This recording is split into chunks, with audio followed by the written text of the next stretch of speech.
बच्चा को पूज्यपाद आचार्य श्री ने कहा, उस गूंगा जो बच्चा 16 साल से नहीं बोल रहा था,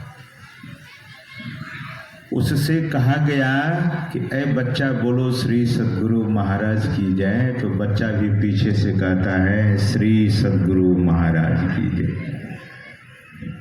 और उसी दिन से वह बच्चा वाचाल हो गया। वल्लभाचार्य जी महाराज कहते हैं कि मूकम करोति वाचालम पंगुम लंघयति गिरिम यत् कृपा तमहम वंदे परमानंद माधवम।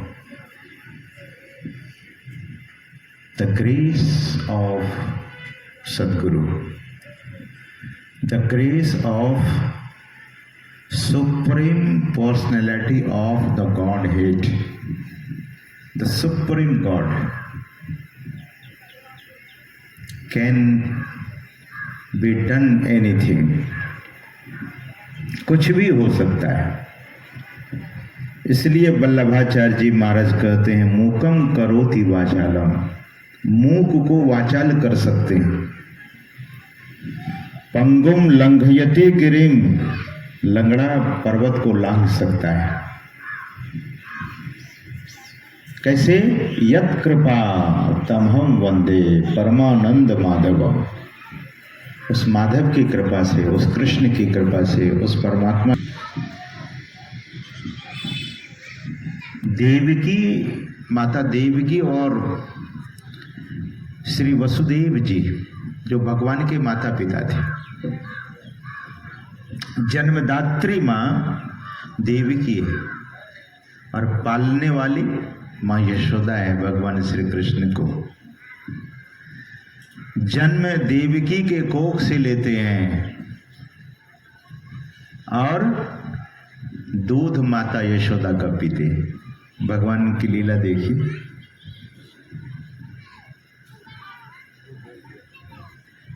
अर्जुन प्रार्थना करता है। मैं तो समझा कि आप ऐसे ही है। गीता में अर्जुन प्रार्थना करता है,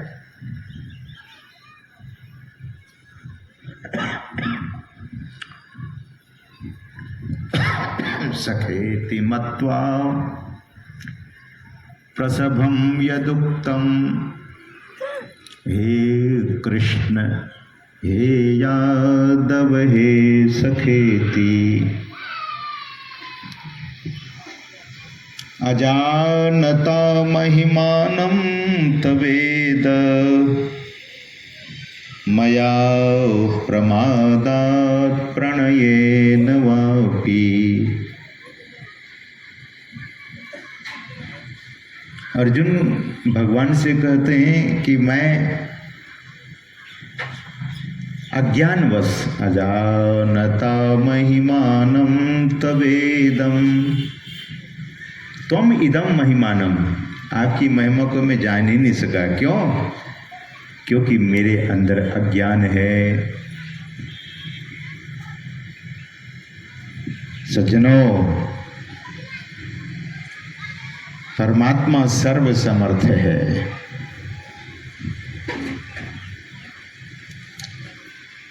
परमात्मा सर्व समर्थ है। गरीबदास जी महाराज कहते हैं समर्थ का शरणा लिया ताहि न चंपय काल, पार ब्रह्म का ध्यान धरत होत न बंका बाल। बांका बाल समझते हैं? बांका मतलब टेढ़ा होता है। बोले जो पार ब्रह्म परमात्मा का ध्यान धरता है, ध्यान करता है, उसका बाल भी बांका नहीं होता, उनका बाल टेढ़ा नहीं होता। विश्वास हो तब तो। बच्चा 16 साल से मूक था, गूंगा था, बोल गया। सद्गुरु महाराज की जय। बोलने में लोग बहुत बार सोचते हैं बोलें कि नहीं बोलें। भगवान श्री कृष्ण की जय तो बोले नहीं, शिव जी की जय बोले नहीं, राम जी की जय बोले नहीं, केवल सद्गुरु महाराज की जय बोलते हैं। इसीलिए देवी देव समस्त पूर्ण ब्रह्म गुरु में करें निवास।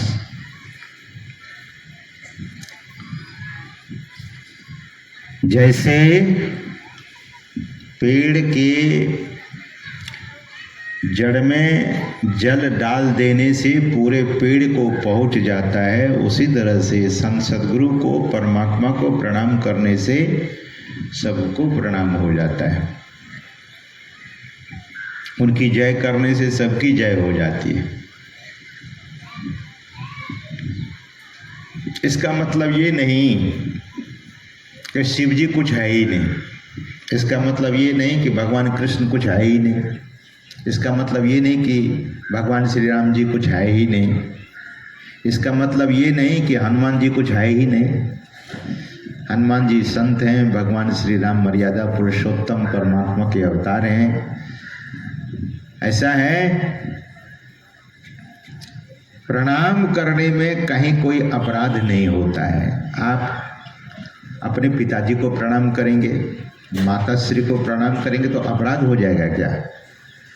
किसी भी को प्रणाम करने में अपराध नहीं है, लेकिन आराधना एक ही की करनी होती है। और आराधना वैसे करनी चाहिए जैसे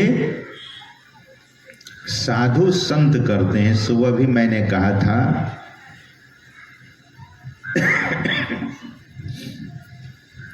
कि परमात्मा का नाम अनंत है, लेकिन जिस विधि से साधु संत बता दे आराधना करने के लिए, उपासना करने के लिए, उस विधि से आराधना उपासना करनी चाहिए। तो आज हम सभी लोग भक्ति के बारे में सुन रहे थे कि शिव अज सुख सनकादिक नारद, जे मुनि ब्रह्म विचार विशारद, सबकर मत खगनायक एहा, करिए राम पद पंकज नेहा, श्रुति पुराण सब ग्रंथ कहा है, रघुपति भगति बिना सुख नाही। If you want happiness in your life, then Kag Bhushundi ji is saying to Gadur ji, what? He is saying the devotion of the Supreme God you must do. Unless the devotion of the Supreme God, nobody is going to get the peace and happiness in his life or in her life. Therefore, I am saying, not only I am saying, Shiv अज सुख सनकादिक नारद, जे मुनि ब्रह्म विचार विशारद, this all saints, the realized soul is saying, you devote yourself in the devotion. Not only this realized soul is saying, श्रुति पुराण सब ग्रंथ कहा है, even Shruti and Puran,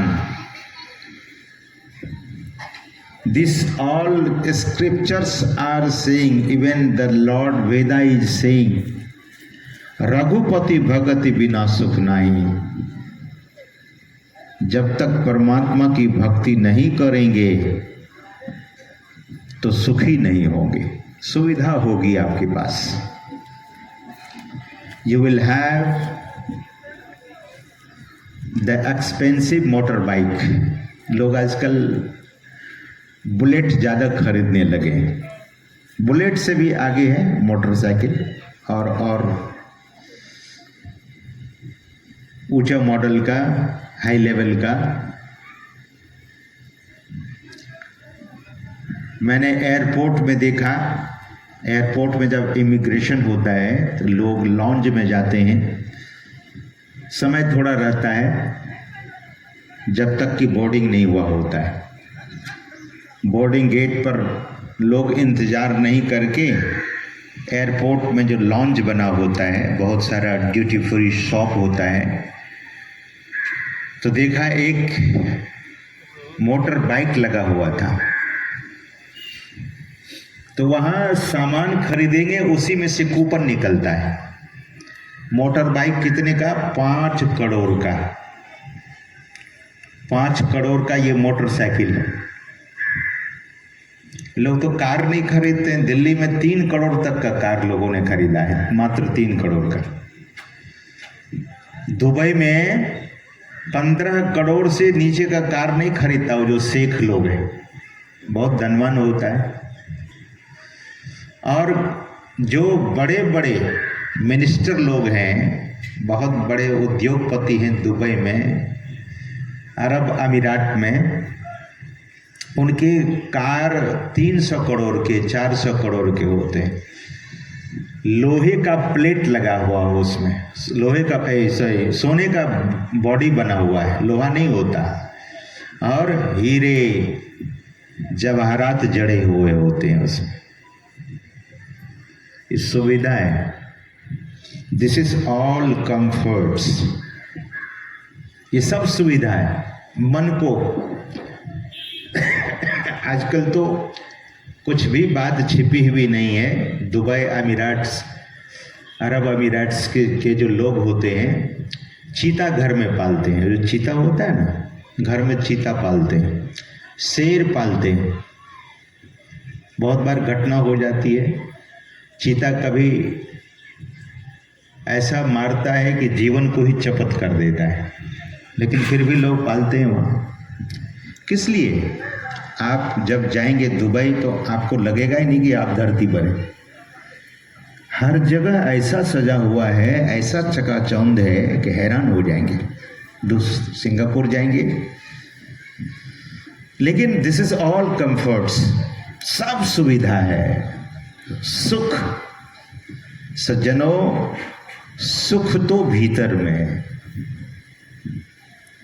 सुख ईश्वर की भक्ति में है। काकभूषण जी कोई पागल नहीं थे, संत थे। वे कहते हैं, रघुपति भगति बिना सुख नाही। बिना परमात्मा की भक्ति किए कोई भी आज तक सुखी नहीं हुए। चाहे वो कितना बड़ा साइंटिस्ट बन गया, कितना बड़ा उद्योगपति बन गया, कितना बड़ा धनवान हो गया, कितनी बड़ी विद्या पाली, बहुत सारे मुल्कों की यात्रा करता है। यात्रा देख रहे हैं ना आप लोग, जैसे भारत में जनरल क्लास होता है, फिर स्लीपर क्लास होता है, फिर एसी होता है। एसी में भी 3rd एसी है, 2nd एसी है और 1st एसी है। लेकिन इससे भी ज़्यादा महंगा ट्रेन होता है भारत में, पैलेस ऑन व्हील्स। वह ट्रेन ऐसा है, ट्रेन का नाम है पैलेस ऑन व्हील्स। वो ट्रेन ऐसा है कि ट्रेन में गार्डन बना हुआ है, तालाब बना हुआ है ट्रेन में। आप कहेंगे महाराज कहीं गप तो नहीं दे रहे हैं आप सर्च कीजिए गूगल में जाकर। दिल्ली से राजस्थान, राजस्थान से गुजरात, गुजरात से दिल्ली जाने में 1 लाख की टिकट है। 1 लाख रुपये की टिकट है। कौन सफर करेगा? करता है। ये सुविधाएं हैं। This is all comforts. Plane में लोग जाते हैं, प्लेन की भी श्रेणी है। ऐसे ऐसे प्लेन है जो केवल बैठने के लिए है बस। कभी कभी ऐसे प्लेन में देखा गया कि खटमल भी लोगों को काट लेता है। ऐसा भी प्लेन है, इतना घटिया प्लेन। और जो एमिरेट्स प्लेन है, फ्रांस एयरवेज है, ब्रिटिश एयरवेज है, अमेरिका का लुफ्तांसा है, जो महंगे प्लेन है, बड़ी महंगी टिकट है, लेकिन ये सब कंफर्ट्स है, सारी सुविधाएं। सुख नहीं है। सुविधापूर्ण यात्रा हो गई, उसी को लोग भूलवश कहते हैं कि ये सुखपूर्वक यात्रा हमने कर लिया। कैसी यात्रा रही? तो इट वॉज सो प्लेजेंट, बहुत बढ़िया यात्रा रही। लेकिन सज्जनों, इस जीवन यात्रा को जरा सोचा जाए। यह जीवन यात्रा तभी सुखी होगा जब यह जीव, यह मनुष्य, नर या नारी, कोई भी परमात्मा की भक्ति करेगा, तब वह सुखी होगा। शास्त्र कहता है, और शास्त्र की बात अकाट्य होती है, वो काटने वाली नहीं है। ऋषियों की खोज, ऋषियों की वाणी कभी झूठी नहीं होती है। मृषा न हो ही देव ऋषि वाणी, मिथ्या नहीं होती है। इसीलिए संतों की बातों पर, रामायण पर, गीता पर, उपनिषद पर, वेद पर, वेदों के ऋचाओं पर विश्वास करके अंतर खोज करना चाहिए। इसलिए सद्गुरु महाराज ने कहा कि निज तन में खोज सज्जन, बाहर न खोजना, अपने ही घट में हरि है, अपने में खोजना। वे कहते हैं कि अपने में परमात्मा है, अपने में खोजिए, क्योंकि परमात्मा सुख स्वरूप है। मैं सुबह में निवेदन किया था, परमात्मा आनंद स्वरूप है। आनंद का कोई विपरार्थक शब्द नहीं होता, उल्टा शब्द नहीं होता है। इसीलिए उस परमात्मा को प्राप्त करने के लिए विधि विधान क्या है? वह है भक्ति। भक्ति हम सबों को करना चाहिए।